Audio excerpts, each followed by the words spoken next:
చాలా మందిని మనం కనిపిస్తూ ఉంటాం. దశమ భాగాలు వద్దని, కాணிకలు ఇవ్వద్దని, ఆలయాలు కట్టడానికి స్థలాలు ఇవ్వద్దని చాలా మంది అబద్ధాలు చెప్పడం మనం వింటూ ఉంటాం. అదన్నీ చేయకుండా పోతే ఓటింగ్ ఏ విధంగా బ్రతకాలి? అవునా కదా?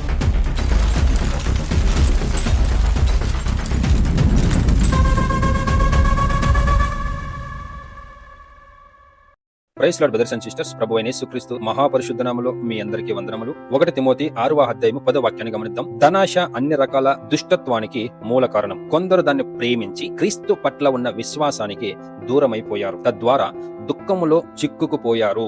ఆమేన్. గమనించండి ప్రియమైన దేవుని బిడ్డలారా, ఈ రోజుల్లో మనం ఇస్తుంది శుద్ధ హృదయంతో ఇస్తున్నాం. సేవకులు బాగుండాలని కొంతమంది ఇస్తున్నారు, కొంతమంది బెదిరించి తీసుకునేవారు ఉన్నారు, కొంతమంది దేవుని పేరు చెప్పి బెదిరించి తీసుకునేవారు ఉన్నారు, కొంతమంది ఆశీర్వాదాలను చెప్పి తీసుకునే కొంతమంది ఉన్నారు, కొంతమంది మనలో ఆశలను పుట్టించి తీసుకునేవారు ఉన్నారు. బట్ ఎలాగైనా సరే తీసుకునేవారు చాలా మంది ఉన్నారు. దీని అంతటి కారణం ఏంటంటే ఆది సంఘంలో ఉన్న వారికి దేవుని ఆత్మ ద్వారా పౌలు గారు ఏం చెబుతున్నారు? ధన ఆశ అన్ని రకాల దుష్టత్వానికి మూల కారణం. ఒక పాపము చేయడానికి కారణం ఏంటంటే మన అవసరత. అదే విధంగా ఈ రోజు బోధిస్తున్న వారు దశమ భాగాల కాணிకలు బిచ్చిగల్లాగా అడుక్కోవడానికి కారణం ఏంటంటే ఒళ్ళొంచి పని చేయకుండా పోవడం. కానీ వాక్యం ఏం చెబుతుంది? ధనాశ అన్ని రకాల దుష్టత్వానికి మూల కారణం. అంటే మేము పాటలు రాస్తున్నాం, మేము దేవుని సేవ చేస్తున్నాం, మేము ఆ పట్టణానికి వెళ్తున్నాం, ఆ దేశాలకు వెళ్తున్నాం, ఈ దేశాలకు వెళ్తున్నాం అని చెబుతూ, మేము 24 గంటలు సేవ చేస్తున్నాం అని చెబుతూ విశ్వాసుల నుంచి ధనాన్ని పోగు చేసుకోవడానికి వీళ్ళు చెబుతున్న ఈ ముసలమ్మ ముచ్చట్లన్నీ కూడా దేవుని వాక్యానికి విరుద్ధమైనవి. అందుకే పరిశుద్ధ గ్రంథం తేటగా చెబుతుంది, ధనాశ అన్ని రకాల దుష్టతనానికి మూల కారణం. దీన్ని కొంతమంది ప్రేమించారు. ధనాన్ని ప్రేమించి క్రీస్తు పట్ల ఉన్న విశ్వాసానికి దూరమైపోయారు.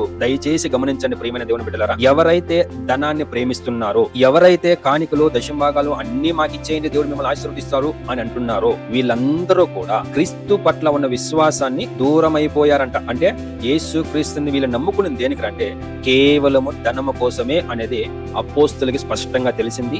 ఆది సంఘంలో ఉన్న వారికి స్పష్టంగా తెలిసింది. ఈ వాక్యాలు పెట్టుకొని చదువుకుంటున్న మనకి ఇంకా అర్థం కాదు. అందుకే ఈ రోజు పాటల ద్వారా డబ్బు సంపాదించుకుంటున్నారు, ఆలయాలు కట్టాలని డబ్బు సంపాదించుకుంటున్నారు, మీటింగ్లు పెట్టాలని డబ్బు సంపాదించుకుంటున్నారు. నానా విధముగా వారు ధనవంతులు అవడానికి విశ్వాసుల్ని వారికి ఇష్టం వచ్చినట్లుగా మార్చేసుకుంటున్నారు. కానీ ఎవరైతే ధనాన్ని ఆశిస్తున్నారో వాళ్ళందరూ కూడా క్రీస్తుని విడిచేశారు అని వాక్యం చెబుతుంది. దీన్నే ప్రభువైన యేసు క్రీస్తు లూకా 18:24లో యేసు అతడు దుఃఖపడడం చూసి ధనవంతులు దేవుని రాజ్యంలో ప్రవేశించడం చాలా కష్టము అన్నాడు అనేసి వాక్యం రాయబడి ఉంటుంది. ధనవంతులు దేవుని రాజ్యంలో ప్రవేశించడం చాలా కష్టం.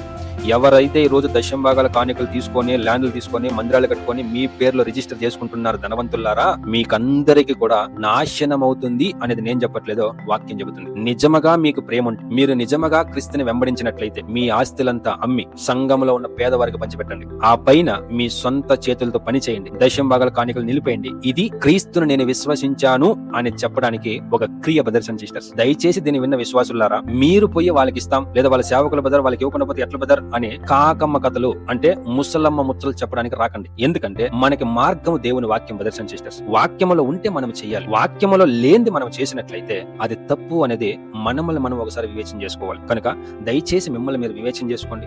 మనమిచ్చే కాணிకలు దశమ భాగాలు ఈ లోకానుసారంగా మనుషులకు ఉపయోగపడతాయి గానీ దేవునికి ఉపయోగపడవు. కనుక మిమ్మల్ని మీరు వివేచన చేసుకోండి. మీరు క్రైస్తవులై మీరు క్రీస్తుని వెంబడించేవారైతే మొట్టమొదటగా మీ ఇంట్లో గాని, మీ ఊర్లో గాని, మీ పట్టణాల్లో ప్రతి ఒకరిని క్షమించండి, ప్రేమించండి, ఆశీర్వదించండి. ఆహారం లేకపోతే ఆహారం పెట్టండి, బట్టలు లేకపోతే బట్టలు ఇవ్వండి, అనారోగ్యం నుండి ప్రార్థన చేయండి. దీని ద్వారా ఒక ఆత్మను మనం రక్షించడానికి సాధ్యమవుతుంది. కనుక మనల్ని మనం వివేచన చేసుకుందాం. ఎవరైతే దశమ భాగాల కాணிకలు తీసుకుంటున్నారో వీళ్ళందరూ కూడా క్రీస్తుని వదిలేశారు అనేది వాక్యం ఖచ్చితపరుస్తుంది. కనుక మనల్ని మనం వివేచన చేసుకుందాం. క్రీస్తు పట్ల విశ్వాసం ఉంది అంటే వాక్యానుసారంగా నడుచుకోండి. ధనాన్ని ఆశించిన వారందరూ కూడా నరకానికి వెళ్తారు అనేది, నాశనం అవుతారు అనేది వాక్యం ఖచ్చితపరుస్తుంది. ఆ తర్వాత మీ ఇష్టం. ప్రభువైన యేసుక్రీస్తు మహాపరిశుద్ధ నామమునకు మహిమ కలుగును గాక. Thank you Jesus, thank you brothers and sisters. Amen.